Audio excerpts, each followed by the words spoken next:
So I wanted to talk to you just a little bit about tongue tension when you're singing. I worked with a student today who was telling me that her throat was feeling tired and her voice was feeling hoarse sometimes after singing for a while, and she just wasn't able to sing things the way that she wanted to. So I just wanted to give you a little bit of the information that I gave her today to check and see if tongue tension was a problem for her. So take your thumb and put it right here under your chin, not the bone, but slide it back to where it's like the squishy part. And then I want you just to sing something. And as you're singing, notice if you feel anything happening here. Do you feel it pushing into your thumb? Do you feel it moving at all with your vibrato? What do you feel happening as you're singing? If you feel that muscle pushing down into your thumb, that means maybe your tongue is engaging more than it needs to while you are singing. So a few tips to free that up. The first thing I want you to do is let your thumb just rest here. And inhale and exhale through your nose. Nothing different than usual, just breathe like you normally would. And as you're breathing, notice what your tongue does. More than likely, nothing. It probably just stays relaxed and sort of floaty in your mouth the way it does in its resting position.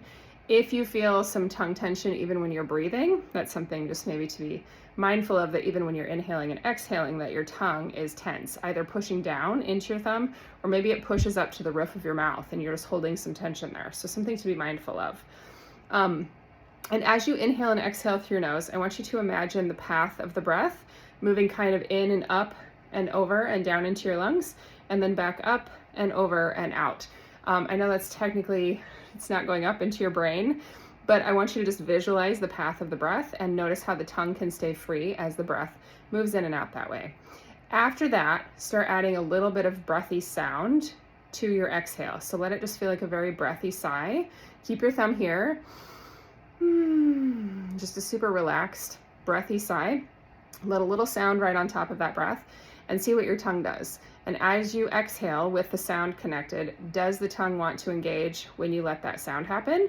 If so, go back and notice how it feels when you breathe and let the sigh feel even breathier. And then keep working to allow that sound to ride on the breath as it comes out of you with no movement or tension happening in your tongue. And that's what we worked on today. I asked her just to practice that for a week, and then when she comes back to me, we are going to work on creating more sound, not quite as breathy, but still allowing that tongue to be free. So hopefully that'll help you get started with releasing some tongue tension if that's something you're experiencing. And I will make another video soon. So hopefully that will help you get rid of some tongue tension, or at least identify it if that's something that you've been experiencing. And then I will be back to tell you the next step. So hopefully that will allow you to help to identify if you're experiencing any tongue tension and begin to notice when it happens, and maybe start to allow it to release and free up a bit as you create some sound.